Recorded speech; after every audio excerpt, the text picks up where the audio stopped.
بسم اللہ الرحمن الرحیم ایاک نعبد و ایاک نستعین۔ میرے پاکستانیوں، آج میں یہ جو سینٹ کا الیکشن ابھی ہوا ہے اس کے اوپر میں آپ سب سے اپنی قوم سے بات کرنا چاہتا ہوں۔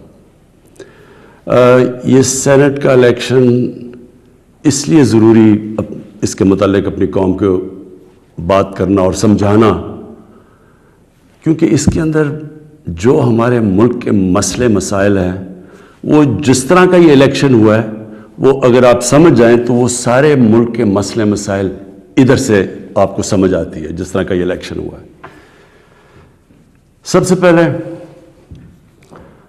ہم کو 6 سال پہلے تحریک انصاف نے سینٹ میں حصہ لیا جب پختونخوا میں ہماری گورنمنٹ تھی، تو تب مجھے اندازہ ہوا کہ سینٹ کے الیکشن میں تو پیسہ چلتا ہے، اور ابھی سے نہیں، یہ 30-40 سال سے سینٹ کے الیکشن میں پیسہ چلتا ہے۔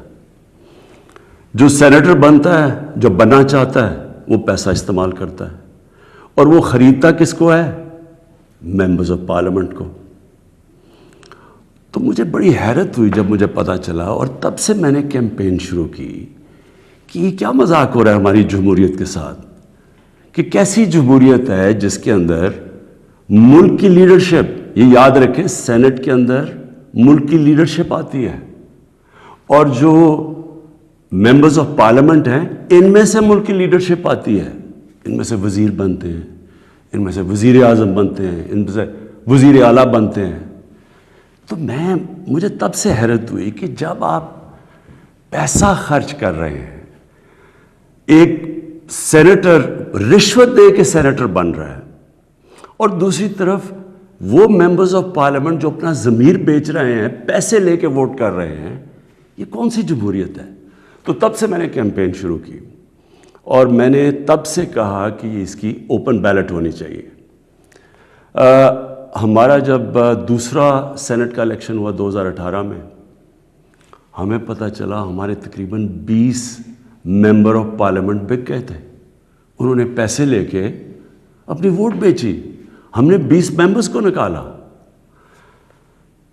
لیکن پھر میں نے دیکھا کہ یہ صرف میں نہیں کہہ رہا، یہ دونوں مین پارٹیز، انہوں نے چارٹر آف ڈیموکریسی میں، پیپلز پارٹی اور نون لیگ نے چارٹر آف ڈیموکریسی میں سائن کیا کہ اوپن بیلٹ ہونا چاہیے کیونکہ سینٹ کے الیکشن میں پیسہ چلتا ہے۔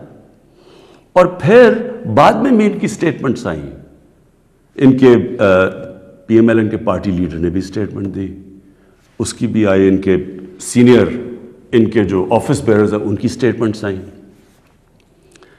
تو جب یہ سینٹ الیکشن کے اوپر یہ آ رہا تھا، ہم نے پارلیمنٹ میں اپنا بل بھی پیش کیا کہ اوپن بیلٹ ہونا چاہیے۔ ہم نے پھر جب دیکھا کہ نہیں ہو رہا تو باقی پارٹیز جو کہ کہہ بیٹھی تھی کہ اوپن بیلٹ ہونا چاہیے، جب انہوں نے ہماری حمایت نہیں کی تو ہم سپریم کورٹ میں گئے۔ سپریم کورٹ میں پورا کیس ہوا، اس کیس کے اندر ججز صاحبان نے بار بار پوچھا کہ پیسہ چلتا ہے، اور اس کے دوران ایک ویڈیو نکلائی جو 2018 میں سینٹ الیکشن میں ایم پیز پیسے لے رہے تھے، وہ ویڈیو بھی نکلائی، یعنی کسی کو کوئی شک نہیں تھا۔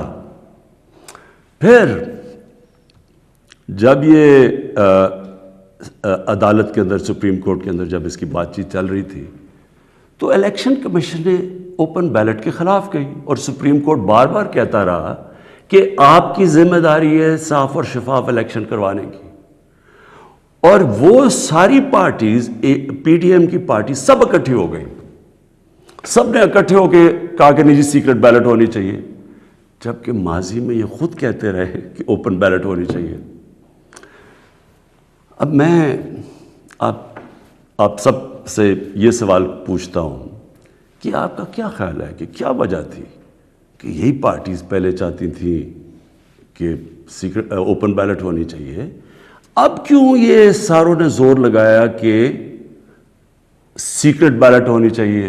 یہ جمہوریت کے خلاف ہے، یہ آئین کے خلاف ہے۔ تو پہلے یہ آئین کے خلاف نہیں تھی جب انہوں نے چارٹر آف ڈیموکریسی میں سائن کیا تھا، انہوں نے سینٹ کے اندر یہ بل ایک نکالا ہوا تھا، یہ ایک فورم کے اندر انہوں نے تب بھی کہا ہوا تھا کہ اوپن بیلٹ ہونی چاہیے۔ تو میں آج اپنی قوم کے سامنے یہ رکھتا ہوں کہ یہ کیا ہوا، یہ آپ نے سمجھنا ہے۔ ہوا یہ کہ یہ جب سے ہماری حکومت آئی ہے، سب سے ان کو جتنے بھی یہ پرانی پولیٹیکل پارٹیز کے اندر کرپٹ لوگ تھے اور ان کے لیڈرز، ان سب کو خوف ہو گیا کہ کیونکہ یہ عمران خان نے اپنی پوری کرپشن کے اوپر کیمپین کی ہوئی ہے، اب یہ کہیں ہمارے کرپشن کے کیسز کے اوپر آگے نہ بڑھے۔ اور یہ میں آپ کو یاد کرا دوں کہ کرپشن کے کیسز ان کے پرانے ہیں، یہ کرپشن ہم نے نہیں کیسز بنائے، یہ ان کے دور کے کیسز بنے ہوئے ہیں۔ ہمارے دور میں تو صرف کوئی 5% بھی کیسز نہیں ہوں گے، سارے پرانے تھے۔ تو یہ تب سے سب اکٹھے ہو گئے، اور میں نے پہلے دن بھی جب میں گورنمنٹ میں آیا، میں نے پہلے دن کہا اپنے پہلے خطاب میں کہ یہ سب اکٹھے ہو جائیں گے، سب جمہوریت کے نام پہ شور مچائیں گے، APDM ڈیموکریٹک موومنٹ، یہ جمہوریت کے نام پہ سارے ایک ہی ان کا انٹرسٹ ہوگا کہ میرے اوپر اتنا پریشر ڈالو کہ میں ہاتھ کھڑے کر کے کہوں جس طرح جنرل مشرف نے کیا تھا، ان کو NRO دے دوں، ان کے کرپشن کے کیسز ختم کر دوں۔ تو اب انہوں نے کیا کیا؟ انہوں نے پہلے کوشش کی بلیک میل کرنے سے پہلے دن سے کہ جی الیکشن خراب ہے، پھر انہوں نے اس کے اوپر کرونا کے اوپر پوری کوشش کی، پھر جب فیٹف کا بل آئی، ذرا آپ نے سمجھنا ہے فیٹف کا بل کیا تھا۔ فیٹف کا بل یہ تھا کہ ان کے دور میں ہمیں ایک انٹرنیشنل جو ایک ادارہ ہے فیٹف، اس کے اندر ہمیں گرے لسٹ میں ڈال دیا گیا۔ گرے لسٹ کا مطلب یہ ہے کہ اگر آپ جو وہ فیٹف کہتی ہے اگر وہ آپ نہیں کرتے تو وہ آپ کو بلیک لسٹ میں ڈال دیں گے۔ بلیک لسٹ کا کیا مطلب ہے؟ ملک کے اوپر سینکشنز لگ جائیں گے۔ سینکشنز کا کیا مطلب ہے؟ آپ کو صرف میں آسان زبان میں سمجھا دوں، اس کا مطلب یہ ہے کہ جو وہ سینکشنز لگے گی، ہمارا روپیہ گرنا شروع ہوگا، اور ہمارا روپیہ کتنا گرتا ہے یہ کوئی کہہ نہیں سکتا، لیکن جب روپیہ گرتا ہے آپ سمجھ جائیں کہ اس وقت مہنگائی بڑھ جاتی ہے، کیونکہ ساری چیزیں جب روپیہ گرتا ہے، جو چیز آپ باہر سے منگواتے ہیں مہنگی ہو جاتی ہے، جس کے اندر تیل ہے، بجلی ہے، کیونکہ بجلی بھی تیل کے اوپر آدھی بنتی ہے، پھر ڈالر کے کانٹریکٹس ہیں، پھر دالیں ہیں وہ 70% باہر سے، پھر گھی باہر سے آتا ہے، پھر گندم بھی ہمیں باہر سے منگوانی پڑی۔ تو جو بھی چیز باہر سے آتی ہے، ٹرانسپورٹ، تیل، سب مہنگی ہو جاتی ہے۔ تو اگر فیٹف کی بلیک لسٹ میں آتے ہیں تو یہاں لوگوں کی یہاں تو غربت پھیلنی ہے۔ تو ہم فیٹف کے لیے جو قانون نکالنا چاہتے تھے، جو فیٹف نے ہمیں کہا قانون نکالنا تھا فیٹف کا، ان سب نے مل کے ایک ہمارے پاس ایک NRO کا ایک دے دیا جی کہ جی یہ نیب کے یہ چینجز کریں، مطلب کہ نیب کو ختم کر دیں، تب ہم فیٹف کا بل سائن کریں گے۔ فیٹف ملک کے لیے، نیب کا اس سے کیا تعلق ہے؟ صرف اور صرف کہنے کی کوشش ہے، ان کا 1 پوائنٹ ایجنڈا ہے کہ کسی طرح مجھے پریشر کر دے کہ میں کسی طرح بلیک میل کریں کہ ان کو NRO دے دوں۔ اب آپ سمجھیں کہ انہوں نے یہ کیوں کیا؟ کیوں یہ جو پہلے کہہ رہے تھے، سب کہہ رہے تھے کہ سینٹ کے الیکشن میں پیسہ چلتا ہے اور اوپن بیلٹ ہونی چاہیے، اور اب کیوں سب اکٹھے ہو گئے؟ سپریم کورٹ میں جا کے سب نے اکٹھے زور زور سے کہا کہ نہیں جی ہمیں سیکرٹ بیلٹ چاہیے، خفیہ بیلٹ چاہیے۔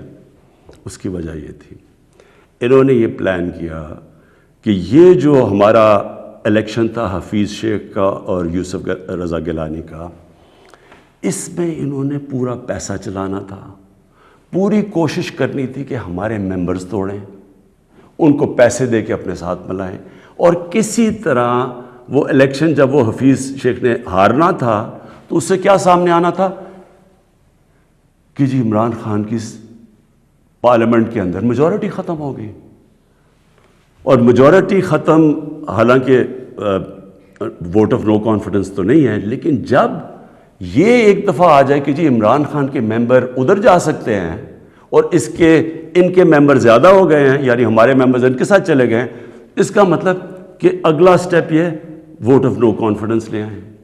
تو اصل مقصد یہ تھا کہ ووٹ آف کانفیڈنس کی تلوار میرے اوپر لٹکائیں، مجھے بلیک میل کریں کہ میں کسی طرح ان کو NRO دے دوں۔ اب میں بتاتا ہوں کہ آگے میں نے کیا قدم لیے، لیکن میں صرف تھوڑا سا اپنی قوم کو، کیونکہ میں یہ ضروری ہے، آپ میں سے کئی نوجوان، ہماری نوجوان آبادی، ان کو پتہ نہیں ہے کہ میری یہ اب 25 سال ہو گئے ہیں، یہ سٹرگل ہے کیا، یہ کیوں تھی۔ دیکھیں، عمران خان وہ واحد پولیٹیشین ہے جس کے پاس سب کچھ تھا پولیٹکس میں آنے سے پہلے۔ میں وہ آدمی ہوں جس کو شاید ملک میں سب سے زیادہ شہرت تھی، جتنا پیسے تھے میری زندگی کے لیے بہت تھے، مجھے کسی چیز کی ضرورت نہیں تھی جب میں پولیٹکس میں آیا۔ میں آیا کیوں پولیٹکس میں ہم وہ ہیں جنریشن جو پہلی، میرے والد، میری والدہ ایک غلام ہندوستان میں پیدا ہوئے تھے۔ میں پہلا پاکستانی جنریشن تھا جو آزاد ملک میں پیدا ہوا تھا، اور ہمیں اپنے ملک پہ بڑا فخر تھا۔ جیسے ہمارا ملک اٹھتا جا رہا تھا، آج سے 50 سال پہلے، 55 سال پہلے پاکستان کی مثال دی جاتی تھی دنیا میں، ہمیں فخر ہوتا تھا۔ پاکستان کا دنیا کے اندر ایک رتبہ تھا۔ ہمارا جب یہاں سے پریزیڈنٹ باہر گیا تو اس کو ایئرپورٹ پہ امریکن پریزیڈنٹ ملنے آیا۔ یہ اور بھی چھوڑے، یعنی ہماری ہر طرح ایک ملک میں ایک ہوپ تھا، اوپر جا رہے تھے ہم۔ تو آہستہ آہستہ میں نے اپنا ملک نیچے آتے دیکھا، اور جو 1985 کے بعد اس ملک میں تباہی مچی، جب سے کرپشن یہ آسمانوں پہ گئی، نان پارٹی بیس الیکشن ہوا تھا، آپ کو موقع ملے تو وہ ضرور پڑھیں، کیونکہ وہ ایک ایسا جسے ٹرننگ پوائنٹ کہتے ہیں، جس کے بعد ہماری تقدیر بدلی، جس کے بعد کرپشن بڑھنی شروع ہوئی پاکستان میں، جس وقت پولیٹکس کے اندر پیسہ چلنا شروع ہوا۔ یہ یاد رکھیں 1985 تھا وہ۔ تو ہم دیکھ رہے تھے کہ آہستہ آہستہ پیسہ اقتدار میں کیوں آ رہے ہیں جی؟ بزنسز چلانے کے لیے۔ پرائم منسٹر بن رہا ہے تو فیکٹریاں بننی شروع ہو گئیں، پرائم منسٹر بننا ہے تو بزنس مین بننا، 7 وزیروں نے پیسہ بنانا شروع کر دیا۔ 85 کے بعد ہمارا ملک جانا شروع ہوا نیچے۔ اس سے پہلے ہندوستان اور پاکستان کے اندر میں آپ کو فرق بتاؤں، میں جب کرکٹ کھیل کے ہندوستان سے پاکستان آتا تھا تو لگتا تھا غریب ترین ملک سے امیر ترین ملک میں آ گیا ہوں، اور آہستہ آہستہ آہستہ ہم نے چینج دیکھا یہ آتے ہوئے۔ میں اس لیے پولیٹکس میں آیا تھا، اور میرا مقصد کیا تھا؟ دیکھیں، میں نے تو بہت اپنا وقت باہر کی دنیا میں گزارا ہے۔ میں نے مغربی ممالک دیکھے ہیں، میں نے انگلینڈ کے اندر ان کے سارے سسٹمز دیکھے ہیں۔ فرق کیا ہے؟ کیا وجہ ہے کہ ایک ملک اوپر چلا جاتا ہے اور دوسرا ملک سارے وسائل کے باوجود نیچے آ جاتا ہے؟ وہ ہے لفظ انصاف، قانون کی بالادستی۔ نبی صلی اللہ علیہ وسلم نے مدینہ کی ریاست کی بنیاد کس چیز پہ رکھی تھی؟ عدل اور انصاف پہ۔ انہوں نے جب کہا تھا، اور وہ اچھا یہ ہے کیا انصاف؟ قانون کی بالادستی کا مطلب کیا ہے؟ میں چاہتا ہوں سب نوجوان آپ سب سمجھیں۔ قانون کی بالادستی کا مطلب یہ ہوتا ہے کہ طاقتور اور کمزور ایک ہی برابر ہوں، قانون ان سے ایک طرح کرے۔ جب نبی صلی اللہ علیہ وسلم نے کہا تھا کہ تمہارے سے پہلے بڑی قومیں برباد ہوئی، جو طاقتور کے لیے ایک قانون، کمزور کے لیے دوسرا قانون، وہ قومیں تباہ ہو جاتی ہیں۔ جب انہوں نے کہا کہ میری بیٹی بھی اگر جرم کرے بھی اس کو سزا ملے گی، کہنے کا مطلب یہ ہے کہ قانون یعنی انصاف وہ ہوتا ہے جو طاقتور کو قانون کے نیچے لے کے آتا ہے۔ اب یہاں کیا ہو رہا تھا؟ جو طاقتور، اس کے لیے سارا ایک قانون، وہ چوری کر رہا ہے، وہ پیسے بنا رہا ہے، وہ منی لانڈرنگ کر رہا ہے، وہ پلاٹوں کے اوپر قبضے کر رہے ہیں، وہ سرکاری ان کو کوئی پکڑ نہیں رہا تھا۔ بیچارے غریب لوگ جیلوں میں بھرے ہوئے تھے۔ میں نے بھی جب جنرل مشرف کے دور میں کوئی 8-9 دن جیل میں گزارے ہیں، وہاں صرف غریب لوگ آپ کو نظر آتے ہیں، لگتا ہے صرف غریب ہی چوری کرتا ہے۔ دیکھیں، یہ آپ کو آج میں صرف سمجھانے کی کوشش کر رہا ہوں کہ میری سٹرگل ہے کیا۔ 2 چیزیں ہوتی ہیں۔ جب طاقتور کو ایک ملک کا قانون اس کو پکڑتا نہیں ہے، جب وہ کوئی جرم کرتا ہے تو وہ ملک اپنی تباہی کی طرف چلا جاتا ہے، جس طرح ہمارے نبی صلی اللہ علیہ وسلم نے کہا تھا۔ وہ کیوں چلا جاتا ہے؟ میں یہ بھی آپ کو سمجھاتا ہوں۔ دیکھیں، چھوٹے چوری کرتے ہیں، غریب آدمی چوری کرتا ہے، پٹواری چوری کرتا ہے، تھانے دار، وہ پیسے بناتے ہیں، تنگ ہوتے ہیں لوگ۔ لیکن جب ملک کا پرائم منسٹر اور منسٹر چوری کرتا ہے تو وہ ایک ملک کو مقروض کر کے رکھ دیتا ہے. وہ کیسے کرتا ہے؟ میں پرائم منسٹر ہوں، سارے جتنے میرے جیل میں چور بھرے ہوئے ہیں ان کی ساری چوریاں اکٹھی بھی کر دو تو وہ کتنے کی بن جائے گی؟ 2 3 4 ارب 5 ارب 6 ارب. میں پرائم منسٹر ہوں، میں ایک پروجیکٹ کے اندر میں اربوں روپیہ بنا سکتا ہوں. کیسے؟ میں پاور پروجیکٹ لگاؤں، اور یہاں ہوا ایسے، پاور پروجیکٹ لگاتا ہوں 100 ارب کا، وہ ہوتا ہے اس کی قیمت 100 ارب، میں اسے کہتا ہوں 130 ارب کر دو. 30 ارب سیدھے میرے باہر ہی، ملک سے باہر ہی چلے جاتے ہیں، میرے اکاؤنٹ میں آ جاتے ہیں. اب وہ جو 30 ارب، سب سے پہلے تو سارے ملک کے چور ملا کے بھی 30 ارب چوری نہیں کرتے. وہ جو جیلوں میں بیچارے ہیں، مشکلوں میں، کوئی بے روزگار ہے، کوئی 100 مسئلے ہوتے ہیں عام آدمی کے. کئی تو ہوتے بھی چور ہیں لیکن کئی بیچارے مجبور بھی ہوتے ہیں، وہ تو جیلوں میں ہیں. سیدھا بیٹھ کے 30 ارب ایک ڈیل میں بنا سکتا ہوں. اور اچھا، اس کی قیمت کون ادا کرتا ہے؟ آپ ادا کرتے ہیں. وہ کیسے ادا کرتے ہیں؟ کہ جو 130 ارب کا جب پروجیکٹ بن جاتا ہے تو اس کا جو بجلی کی قیمت ہے وہ اوپر چلی جاتی ہے. آپ اگر کہیں پتہ چلوائیں کہ وہی پروجیکٹ جو پاکستان میں لگے ہوئے ہیں وہ کتنے پہ لگے ہیں، اور جو وہی پروجیکٹ باہر کے بجلی کے لگے ہیں ان کی کتنی قیمت ہے، تو اس کی کون قیمت ادا کرتا ہے؟ قوم ادا کرتی ہے. قوم مقروض ہو جاتی ہے. ساری تیسری جن کو کہتے ہیں ڈیولپنگ ورلڈ، غریب ملک، آپ ساری ایک ملک کا آپ کو بتا سکتا ہوں ان کی غربت کا سبب کیا ہے. وہاں ان کے بھی پرائم منسٹر بیٹھے ہیں، پریزیڈنٹ بیٹھے ہیں، وزیر بیٹھے ہیں، وہ بھی ملک کا پیسہ چوری کرتے ہیں. پھر ان کو مجبوری باہر بھجوانا پڑتا ہے کیونکہ ملک میں نظر آ جائے گا نا پیسہ، اس لیے وہ پھر باہر، یہ جس طرح یہ چینی والا اور یہ پاپڑ والا، ان کے نام پہ باہر اس لیے بھجوانے پڑتے ہیں کہ وہ پکڑے نہ جائیں. اب جب وہ پیسہ باہر جاتا ہے وہ دگنا ملک کو نقصان ہو جاتا ہے. آپ کو پتہ ہے ایک یونائٹڈ نیشنز کا ایک ادارہ ہے، میں یہ چاہتا ہوں کہ آپ پورا سمجھیں کہ اس ملک سے یہ تھوڑے سے جو مل کے یہ جو بڑے بڑے مجرم ہیں کر کیا رہے ہیں آپ کے ملک سے.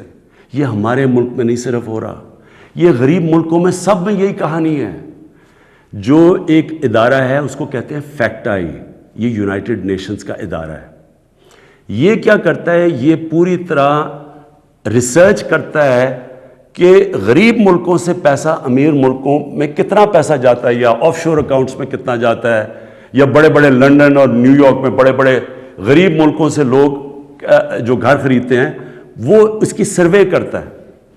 اس کے مطابق ہر سال 1000 ارب ڈالر غریب ملکوں سے امیر ملکوں میں جاتا ہے، آف شور اکاؤنٹس میں جاتا ہے. یہ فیکٹ آئی کی رپورٹ ہے.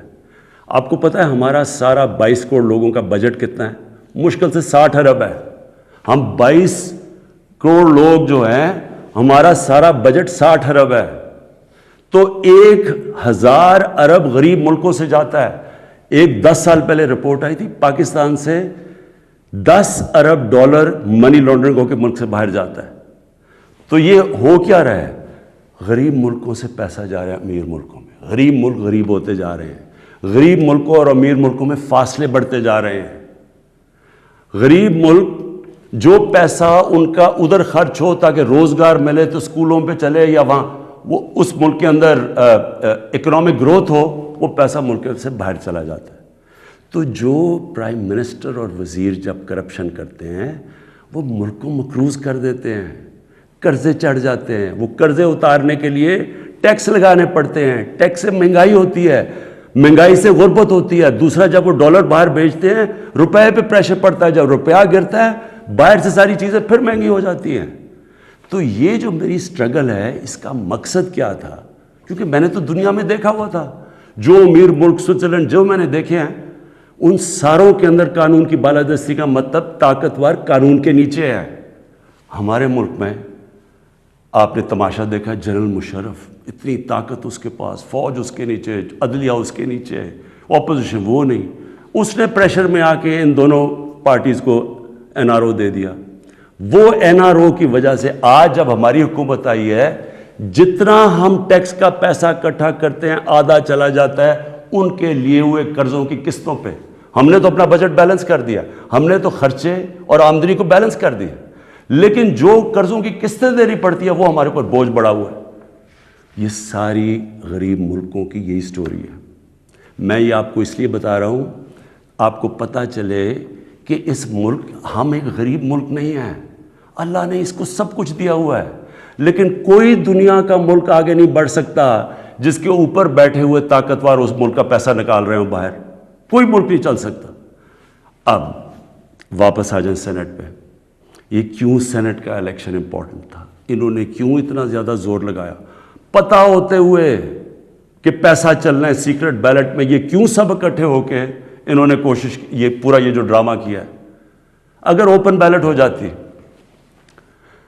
تحریک انصاف کو تو ہمیں اتنی سیٹیں ملنی تھی جتنی ملی ہیں سینٹ میں. ہمارا تو یہ جو کہہ رہے ہیں نا کہ بہت بڑا کوئی مارکا مار لیا, ہمیں تو اتنی سیٹیں مل گئی ہیں, ہم تو سب سے بڑی پارٹی بن گئے سینٹ میں.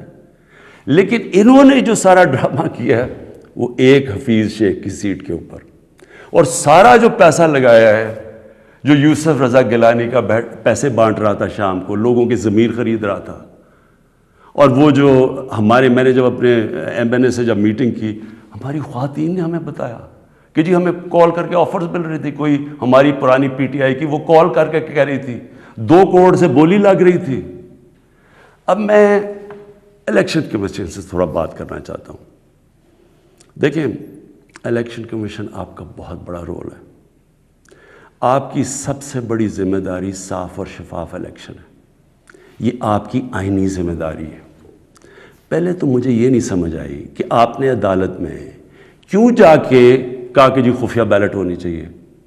مجھے یہ بتائیں, کوئی آئین اجازت دیتا ہے چوری کرنے کی, رشوت دینے کی کوئی آئین اجازت دیتا ہے جو 30 سال سے ہو رہا ہے؟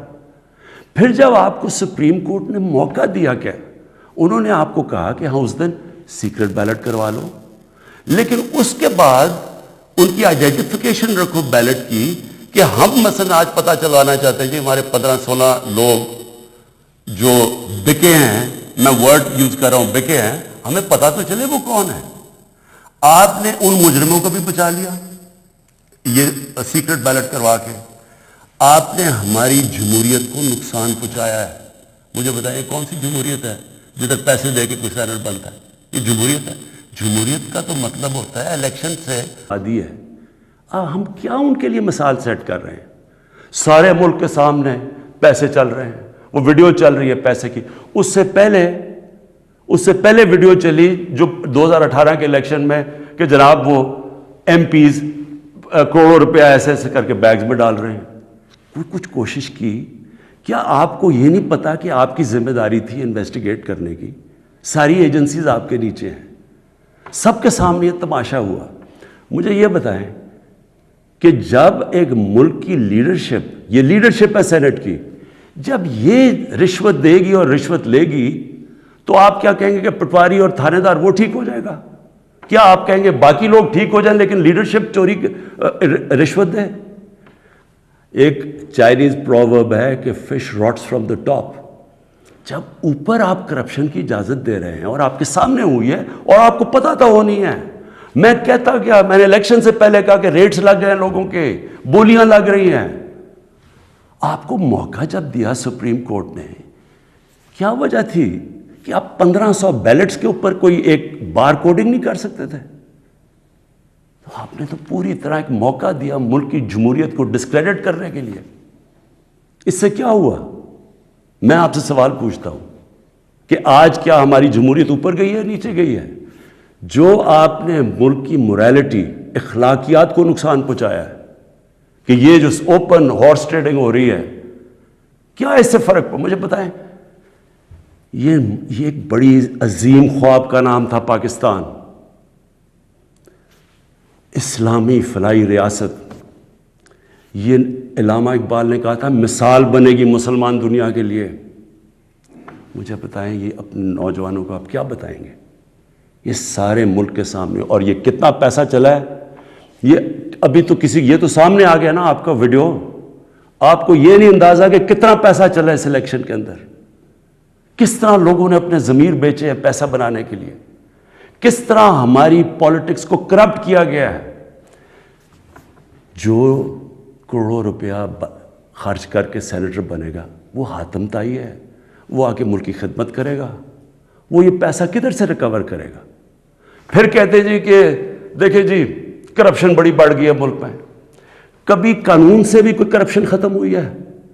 مجھے بتائیں، کبھی کوئی قانون بنا کے یا لا انفورسمنٹ سے کرپشن ختم ہو سکتی ہے؟ کرپشن ایک معاشرہ ختم کرتا ہے، ایک قوم مل کے کرپشن ختم کرتی ہے. جب ایک قوم ایک میسج دیتی ہے کہ جو کرپشن کرے گا، رشوت دے گا، وہ ہمارے میں سے نہیں ہے، اس کو لوگ شادیاں نہیں کروائیں گے ان گھروں میں، ان کو گوٹ پارٹیز پہ نہیں بلائیں گے. یہاں کرپٹ لوگوں کو آپ مین سٹریم میں لا رہے ہیں. اور میں یہ بھی کہنا چاہتا ہوں، ہمارے وہ میڈیا کے لوگ، میں ان سے سوال پوچھتا ہوں، بڑے بڑے صحافی عدالت میں جاتے ہیں، عدالت میں جا کے کہتے ہیں کہ جی وہ نواز شریف کو تقریر کرنے کی موقع دینا چاہیے، وہ نیلسن منڈیلا تقریر کرے گا، ملک کو پتہ نہیں کیا فائدہ ہوگا. ایک آدمی سپریم کورٹ سے کنوکٹ، ایک مجرم جھوٹ بول کے ملک سے بھاگا ہوا، جس کے اوپر اربوں اربوں روپے کی چوری، اس کے بیٹوں کے اربوں روپے کی پراپرٹیز میں رہ رہے ہیں لنڈن. ملک سے کیوں بھاگے ہوئے؟ جی ہم برطانوی سٹیزن ہیں. وہ تو جی بکنگھم پیلس میں پیدا ہوئے تھے نا، کدھر سے پیسہ آیا ان کے پاس؟ یہ یہاں سے پیسہ چوری کر کے باہر بیٹھے ہوئے ہیں، وہ باہر بیٹھا ہوا ہے، اس کا منشی جو دماد ہے وہ باہر بیٹھا ہوا ہے، ان کے بچے باہر بیٹھے، سارے اربوں پتی ہیں، کوئی جواب. اور یہاں ہمارے صحافی کہہ رہے ہیں کہ جو اسے تقریر کرنے کا موقع دے. وہ کوئی جیل سے نکلتا ہے اربوں روپے کی کرپشن کے چارج، وہ جا کے پھول پھینک رہے ہیں لوگ اس کے اوپر. مجھے یہ بتائیں کیسے کرپشن ختم ہوگی؟ جب آپ معاشرہ جب ان کرپٹ لوگوں کو ایکسیپٹیبل کر دے گا. یہ کھلے عام جب یوسف رضا گیلانی یہ جب بنے گا سینیٹر اور وہ پیسے چلا کے، اور ہم اس کو ایکسیپٹ کریں گے، جی ہو جی جمہوریت ہے بڑی آ گئی. یہ صرف میں یہ سمجھنے کی کوشش کر رہا ہوں کہ کیا ہمیں فکر ہے اپنے آنے والے بچوں کی، اپنی جنریشنز کی، اپنی نسلوں کی، کہ کیا ہم ایگزامپل سیٹ کر رہے ہیں ان کے لیے. میں اپنی ساری قوم سے پوچھتا ہوں کہ اگر آپ ان لوگوں کو ایکسیپٹ کر لیں گے جو بڑے بڑے ڈاکو، کیا عمران خان کی اکیلے کی ذمہ داری لگی ہوئی ہے کہ ان کے پیچھے پڑا رہے؟ یہ آپ سب کی ذمہ داری ہے. سنگاپور کے اندر جب ایک وزیر نے چوری کی، کرپشن کی، لی کوان یو جو ان کے پرائم منسٹر کا سب سے قریبی تھا، اس نے جب اس کو سزا دلوائی اس نے خودکشی کر لی، کیونکہ اسے پتا تھا معاشرے میں اب میری جگہ ختم ہو گئی ہے. اس کو معاشرے میں ہال نہیں ڈالیں گے، پھول نہیں پھینکیں گے کہ نیب سے باہر آ رہے جی پھول پھینک رہے ہیں. کوئی نہیں پوچھ رہا کہ اس نے کتنی کرپشن کی ہے. میرے پاکستانیوں، دیکھیں یہ آپ کے اوپر ہے.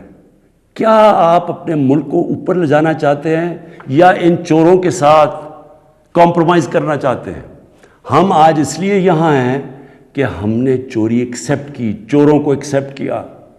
ہم نے ان لوگوں کو جو ہمیں پتہ ہوتے ہوئے کہ انہوں نے آپ کا پیسہ میرا تو نہیں پیسہ چوری ہوا، یہ جو پیسہ باہر گیا یہ میرا تو پیسہ نہیں باہر گیا، یہ ہمارا پیسہ باہر گیا ہے. یہ کانٹریکٹس کے اوپر پیسہ بناتے ہیں، ہر چیز کے اوپر. سڑک جو بنی ہوتی ہے 1 ارب روپے میں، وہ بناتے ہیں 1.5 ارب روپے میں، باقی پیسہ ان کی جیب میں. اور وہ سارا آپ ساری قوم جو ہمارے اوپر قرضے چڑھے ہوئے ہیں، پیچھے تو جائیں قرضے چڑھے کیسے ہیں؟ کون سی قوم آگے بڑھ سکتی ہے؟ ایک مجھے قوم بتائیں، ایک ملک بتائیں، ایک مجھے ملک بتائیں جس کے پرائم منسٹر اور وزیر چوری کر رہے ہوں اور وہ ملک ترقی کر رہا اور خوشحالی ہو. ایک ملک مجھے بتا دیں. اور جو ملک سزا اور جزا نہیں کرتا، طاقتور کو سزا نہیں دیتا، وہ طاقتور جو مرضی کرے، وہ اچھا وہ بدقسمتی سے ان کو وی آئی پی کی طرح ٹریٹ کیا جاتا ہے. جیلوں میں بھی وہ وی آئی پی ہیں. انہوں نے اربوں کی چوری کیا، وہ بیچارہ غریب آدمی نے کوئی کسی کی بھینس اٹھا لی کچھ، وہ اس کا حال دیکھیں اور ان وی آئی پیز کا حال دیکھیں.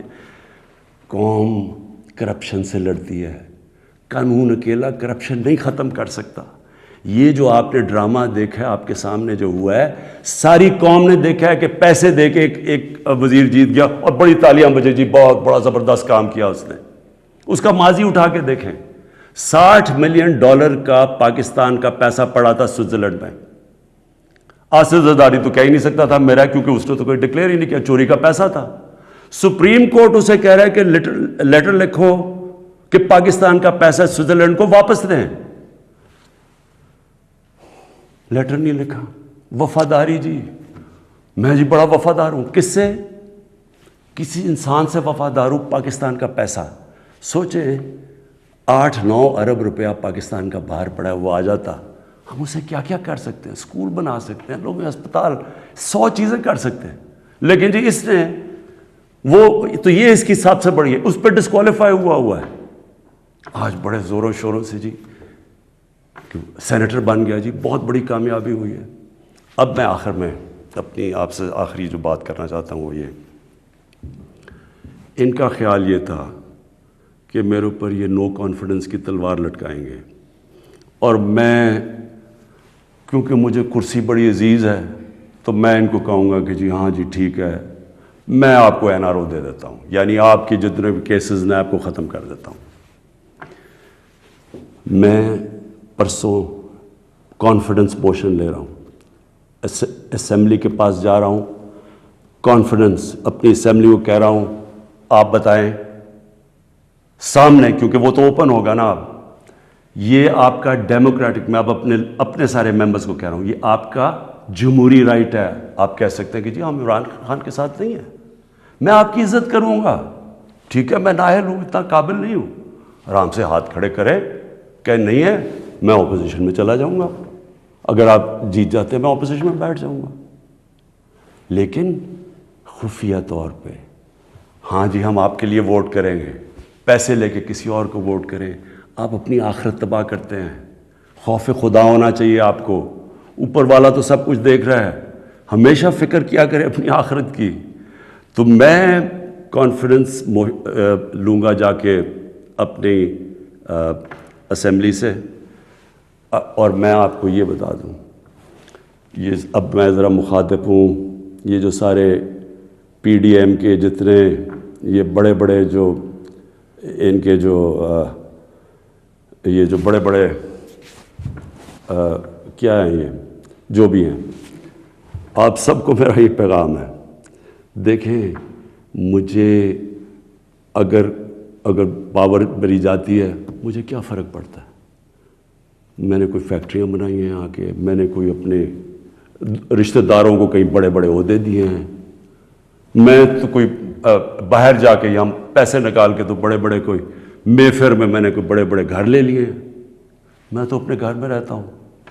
سوائے حکومت کا میرے اوپر پیسہ ایک ٹریول پہ اور ایک سیکیورٹی پہ، اس کے علاوہ سارے خرچے میں اپنے برداشت کرتا ہوں. سارے میرے ٹریول دیکھے، جب میں باہر گیا ہوں 10 گنا کم پیسہ خرچ کیا میں نے ٹریول میں، کیونکہ مجھے یہ نہیں کہ میں آپ کو کہہ رہا ہوں، مجھے خوف خدا ہے. میرے ملک میں بھوک ہے، مشکل وقت سے ملک گزر رہا ہے، میں اپنے ملک کا پیسہ بچاتا ہوں. میری زندگی میں کوئی فرق نہیں پڑے گا اگر میں اقتدار میں نہ ہوں، کوئی میری زندگی میں نہیں فرق پڑے گا. لیکن آپ سب کے لیے میرا پیغام ہے، میں چاہے اپوزیشن میں بیٹھوں چاہے اسمبلی سے بھی باہر ہو جاؤں، میں نے آپ میں سے کسی کو نہیں چھوڑنا جب تک آپ اس ملک کا پیسہ واپس نہیں کریں گے. میں اگر باہر بھی ہو جاؤں، میں اس قوم کے لوگوں کو نکالوں گا. یہ جو قوم ہے یہ اپنا جب ملک کا پیسہ چوری ہوتا ہے اس کو بچانے کے لیے نکلے گی. چوروں کے پیسے کو بچانے کے لیے قوم نہیں نکلتی جو آپ نے جتنی کوشش کر لی ہے. میں آپ کو پبلک نکال کے دکھاؤں گا، مجھے کوئی فرق نہیں پڑتا میری زندگی کو. ملک کے لیے جب تک میں زندہ ہوں، میں اس ملک میں قانون کی بالادستی کے لیے اپنے ملک کے اندر یہ لوگ جو کہ میں ان کو ملک کے غدار کہتا ہوں، جو چوری کر کے پیسہ باہر لے کے جاتے ہیں، میں ان کا مقابلہ کرتا رہوں گا. اور میرا یہ ایمان ہے کہ اللہ اس ملک کو بڑا اچھا وقت دکھانے والا ہے. مجھے یہ میرا ایمان ہے کہ یہ ملک ایک عظیم ملک بنے گا، اور یہ بنے گا ہی تب جب یہ سارے بڑے بڑے ڈاکو جیلوں میں ہوں گے. پاکستان پائندہ باد.